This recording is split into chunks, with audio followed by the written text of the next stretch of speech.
aware ka na Liseldo pangalan niya? Liseldo. Ay, opo, Liseldo. Artista ka nga, ano? Mas magaling ka pumarte sa amin ni Bong Revilla. Just to interject, Okay, Madam salamat, Chair. Miss Alice. Yes, Sen. Alice, SP Pro bakit Tem. pinili mo ang bansang Indonesia? Actually, after, hindi naman po yan po yung unang pinuntahan po namin, Sen. Ano yung unang pinuntahan niya? Opo. Malaysia? Opo. And then, Indonesia naman po, nung last part na, sabi daw po maganda. sino nagsabing maganda? Sabi po nung brother ko po. Kaya ka pumayag na pumunta sa Indonesia? Alright. You have the floor, unless Thank you, the SP Madam Pro Chair. Tem will allow Sen. Doroy to interject. But you have the floor now, Yes. SP Pro Tem. Madam Alice, anong tunay na pangalan ni Mayor Kalugay? Ang alam ko po, Mayor Dong Kalugay po. Yung first name, yung real name niya. Ano ba rin? Uy. Talaga Alam ko po lang. Dong Kalugay po talaga. Yung real name nga niya. Opo. Magkaibigan ko yun, di mo alam yung tunay na pangalan niya. Dong lang ang alam mo. Hindi, tinatanong ko yung the real name. Oh. Sagot. Yung totoong pangalan ni Dong Kalugay. Tatanong ka po, kunwari ka pa, alam mo naman. Ang alam ko po talaga Dong Kalugay po. Hanggang pati ba naman sa pangalan ng boyfriend mo, nagsisinungaling ka Kasi pa rin? hindi ko po talaga siya boyfriend. Well, whatever. O yung malapit na kaibigan mo, hindi mo pa rin alam ang first name, yung real name Ang niya. alam ko po Dong Kalugay po. Hindi, aware ka na Liseldo pangalan niya? Liseldo. Ay, opo, Liseldo. Artista ka nga, ano? Mas magaling ka pumarte sa amin ni Bong Revilla. Anyway, aware ka ba dito sa isang farm? Ang pangalan, Alicel Aqua Farm. Alam ko po hindi po alam hindi po siya existed po. Hindi siya? Walang pong ganun farm po na natuloy po. SP Pro Tem, pwede natin ipakita yung Sige. business permit na Yeah. ibinigay kay Ms. Sheila Guo para sa isang aqua farm na sinasabi nyo.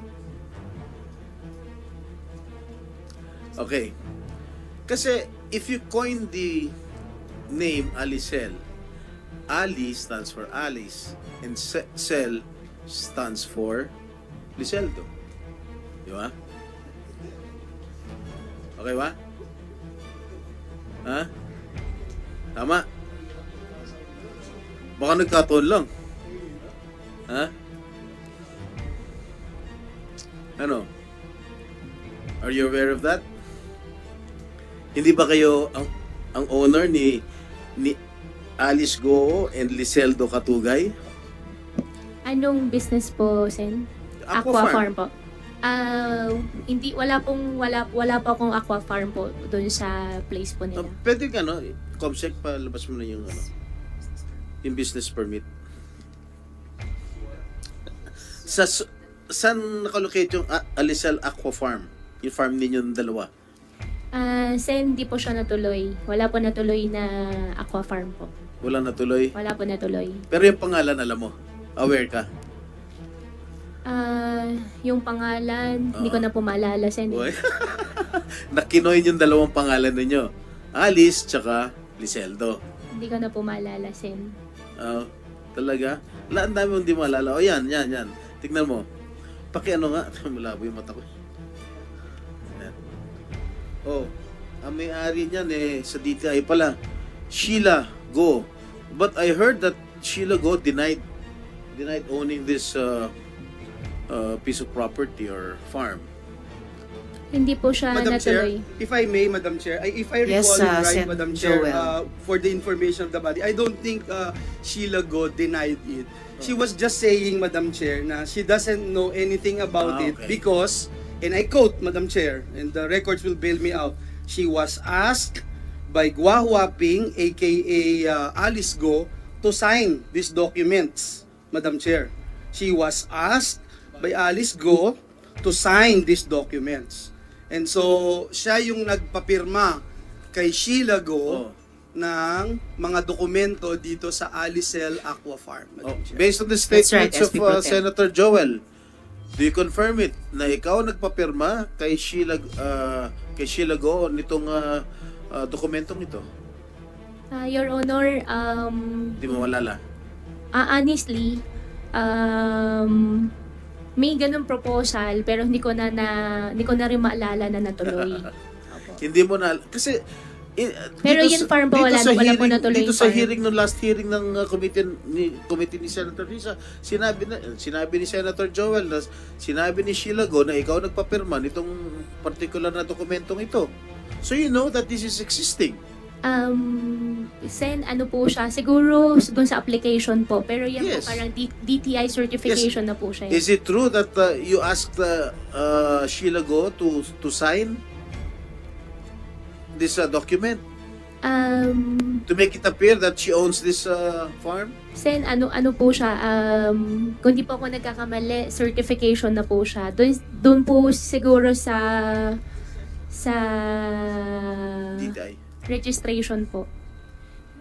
Ano ba ito? Single proprietor? Huh? Kasi DTI lang to eh. Pero walang pong ganun na existing Okay. na farm. So sabihin mo, sinabi mo hindi natuloy itong nasimulan yung establish itong Alicel Aqua Farm. Sa inyo dapat ito ni Mayor Calugay, no? Ano ba ito? Magiging bangus farm ba ito? Hindi, ano lang po yung proposal lang po. Kaya anong klaseng proposal? Proposal na gusto kong mag-farming. Pero hindi naman po kasali dyan si Mayor Calugay. Gaano kalaki ito? Mag-uumpisa po sana kami sa 2 cage po dapat. Cage. Opo. So kaya gaano nga kalaki itong farm na ito? Hindi po siya natuloy, kaya... Oo nga, wala po. gaano nga kalaki? Siyempre alam mo, kahit hindi natuloy, alam mo kung gaano kalaki. Mag-uumpisa po dapat. Ha? Mag-uumpisa po dapat sa inyo. Saan located to? Saan ang lokasyon? Dapat po mag-uumpisa po sa Sual, pero hindi po siya see? natuloy. Kaya nga, sa Sual pa rin. Opo, pero hindi po siya natuloy. Ha? Hindi po siya natuloy. Bakit ba ginigit mo sa amin na hindi natuloy? At tinatanong ko lang, sino nag-coin ng pangalan? Tignan nyo po, wala naman po. Uy, hindi mo alam kung sino nag-coin ng pangalan? Wala kang participation sa pangalan ng Wala ng naman farm? po. Wala naman po. Ha? Wala Diba, naman very po. obvious naman. Alicel. Alice, A-L-I, tapos Cel, Liceldo. Oh. Oh, di ba? Ano? Ayaw po rin mamin na malalim ang pagkakaibigan ninyo. At itong pagkakaibigan ninyo, ito yung ito yung tumutulong sa lahat ng mga aktibidades mo. Siya hindi naman po, wala naman po siyang tinutulong po Anyway, sa Alice, we'll find it out when Mayor Calugay appears in the next hearing. Okay, if I may continue, Madam Chair, I'd like to ask questions to the former Mayor of Bamban, Mayor Feliciano. Mayor Feliciano? Yes, sir. Inibitahan yata kayo ng last hearing, di kayo nakapunta? Is it true? Yes, Your Honor, Senator Bakit? Chair. Yeah, there was a previous commitment. The problem was the message came in only that Friday, late afternoon. And Alright. the hearing was on a Monday. It's good that you acceded to the invitation of this committee to appear today. Yes, sir, no problem, sir. Your Alright. Honor. Gaano ka katagal naging mayor ng Bamban? I was a mayor of Banban since 2013. No, when did you start your political career in Bamban?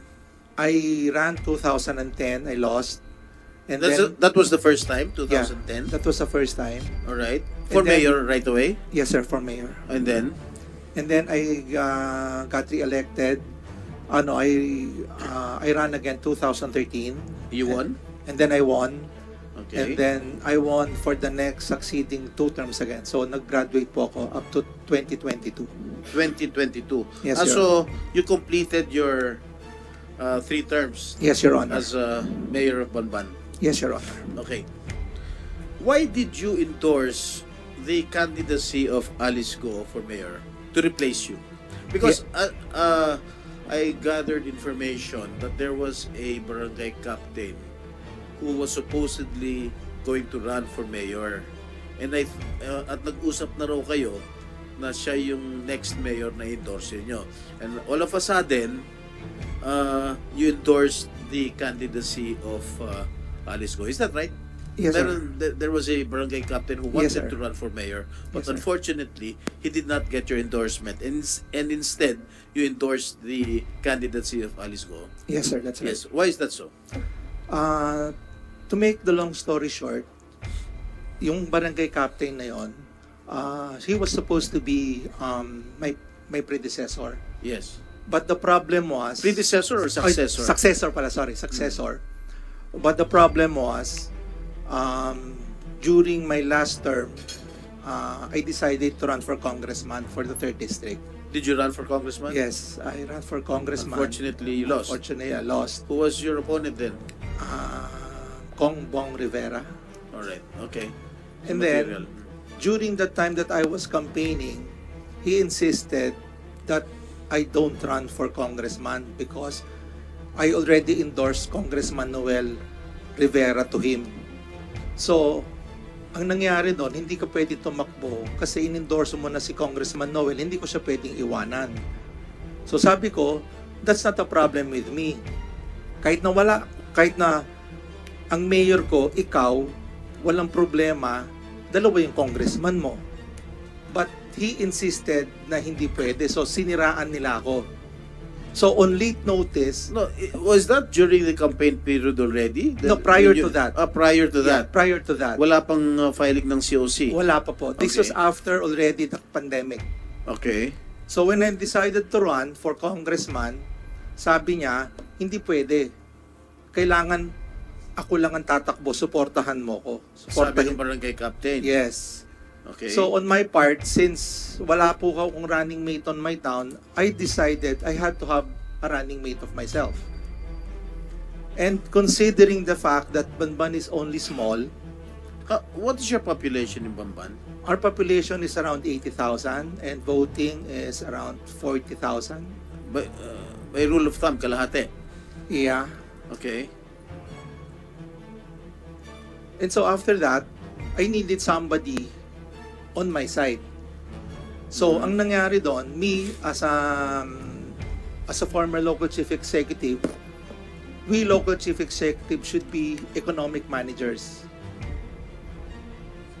Small investment, small capital, big dividend.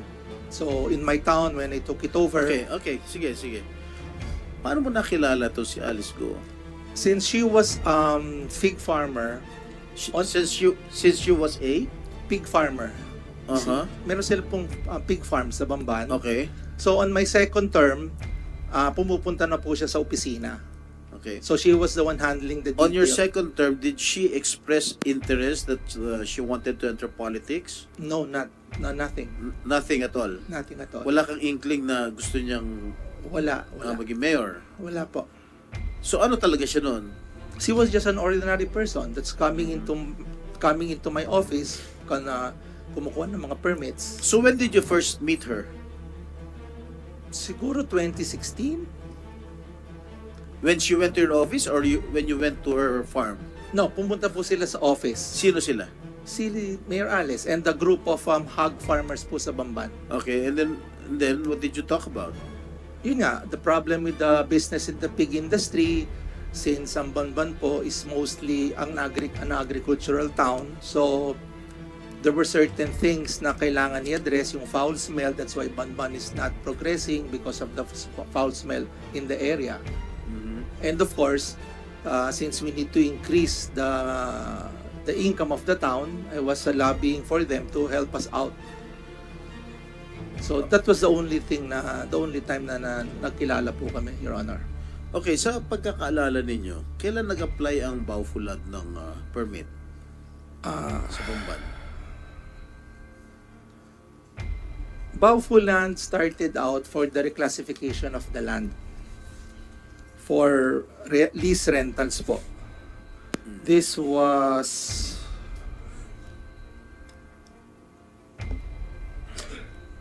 March 8, 2019. March 8, Opo. 2019. Yeah. You were still the mayor then? Yes, sir. Okay. Sino ang nag-facilitate? Sino ang humingi ng pumunta sa opisina mo para kumuha ng permit ng Baufulan? Si Miss Alice Guo. Siya mismo. Yes, sir. Okay. Itong si Zun Yuan at Hong Sheng Gaming Corporation, kailan po sila nag-apply ng business permit sa'yo? Ang dinaanan ko lang po dyan was Hong Sheng. Hong Sheng. Yes, Sino sir. in behalf of Hong Sheng, sino nagpunta sa'yo?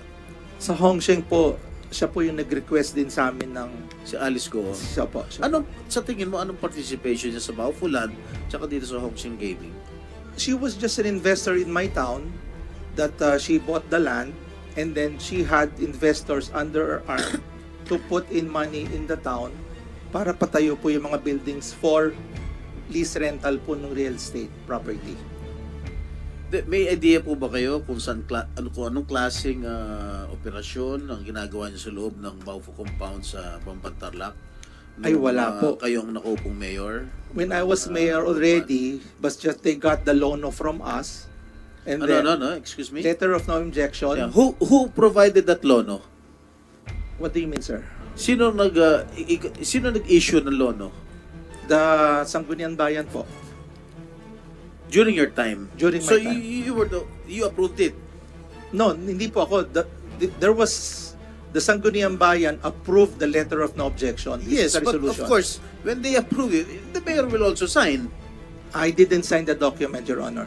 The document is signed by the SB Secretary and the Vice Mayor.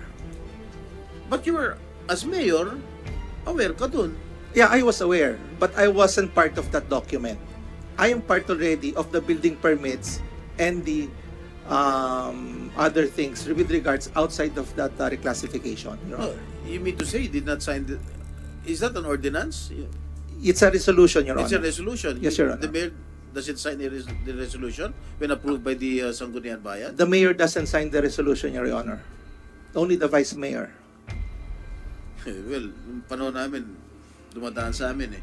Anyway, nag-issue ka ba ng travel pass kay Wang Ziyang, the incorporator of Baufu?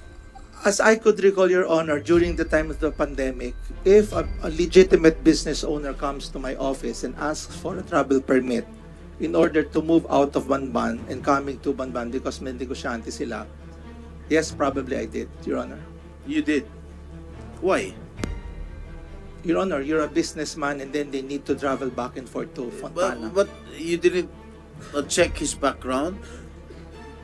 No, Your Honor. Why did you not check his background? Nagbibigay ka na lang ba kahit sino ba mag-apply ng permit sa'yo? Walang due diligence? Wala na, Your Honor, because during the time it was pandemic already. And you know, wala na pong negosyo sa Katulad bayan. nito, big boss pala ng Pogo itong Wang Ziyang. So it's pag-aaralan na po natin ngayon na dapat sa susunod, kailangan po, bago tayo gumawa ng mga dokumentong ganon, kailangan ma-check na po sila. Hindi, as mayor, command responsibility mo yan. Yes. Mayor din ako. Yes, That's sir. my command responsibility as mayor. Yes, sir. But the problem is, sa sobrang dami po nang kumukuha kung lahat po sila, checkan Well, I po understand. natin. Totoo naman. Totoo naman yung sinasabi mo. But in this case, kita mo, inissuehan mo ng permit. Wala. Big boss pala ng Pogo ito. Siyempre, sa'yo babagsak ang problema. Di ba? Sa mayor, babagsak ang problema. Yes, sir. Okay, sa yung pagkakalam, ano mga negosyo ni Alice Go? Ang alam Sa ko lang po, Bamban. yun lang pong piggery. Hindi kayo naging business partner Ay, hindi po. kahit kailan. Hindi po. Civil lang po ang relationship Okay. namin. How did you approve to endorse the candidacy of Alice Go? Siya ba lumapit sa'yo? O ikaw nagkusa sa kanya na, o ikaw nang sumunod sa akin? Ay, hindi. Tinanong ko po siya if she's interested to run. Mhm. And then after a while, yun nga, because ang criteria ko po nga for choosing a mayor, dapat economic manager po para malaman pong So, initsapwera mo na talaga yung barangay captain na talagang tubong Bamban-Tarlac. wala. Kung makikita nyo po yung video during that time, talagang linalait na po nila ako eh. Parang hindi ako naging mayor eh. Mm. So I had to do something para maproteksyon na naman yung interest ko when I run for congressman. Kaya po, Maproteksyonan ng interest mo. no sir, I'm running for congressman. Pag wala ka pong kandidato sa town na Okay. sinasakupan mo, wala po kayo. Nung kinausap mo si Alice Go to run for mayor, what did she say right away? Sabi Did po she niya, agree right away to run for mayor? hindi po, O nagpakipot ng konti? pag-iisipan daw po niya. O gano'n kung tagal siya nag-isip bago siya pumayag na tumakbong mayor? 30 to 60 days. 1 month to 2 months? Opo. Okay. Nung pumayag siya na tumakbong mayor, under your ticket, I presume, ikaw Independent ang po. dala niyang congressman. Correct? Independent po. Okay. Magkano kinontribute ni Alice Go sa campaign kitty mo? Wala po. Kinuha mo, sabi mo, businesswoman siya. Opo. Posibleng hindi siya nag-donate sa campaign kitty mo. Ay, wala po. Sarili ko po. O ikaw nagbigay kay Alice. Ay, hindi naman po. Ha? Hindi po. Negosyante lang po O ako. sige, maliit. anong pagkakaalam mo rito? Kasi I only have 3 minutes to go. Yes, Anong sir. pagkakaalam mo rito sa Alicel Aqua Farm? Ay, wala po akong alam dyan. Wala kang alam? Wala po akong alam dyan. Hindi ka na mayor nun? Hindi na po. Ha? Nung ini-incorporate ito? Hindi ka Wala na mayor po. nun? Ha? Wala na po. Wala ka na, hindi ka na mayor? Hindi na po yata. Hindi ko pa alam kailan po yung... Kailan ba itong yung document sa DTI, Comsec? Kailan ba? Comsec, pakita natin ulit yung DTI. If I remember correctly, SP Pro Temp 2022, August. Pero i-check po natin. Yeah. Kung August 2022, hindi na nga siya Wala mayor. na. Mayor na po. Sorry, SP Pro Temp. March 2022. Oh, mayor ka pa. Mayor ka pa nun kung March. Sa Suwal po yan eh. Oo nga pala, I'm sorry. I stand Your Honor, corrected. bambam po tayo.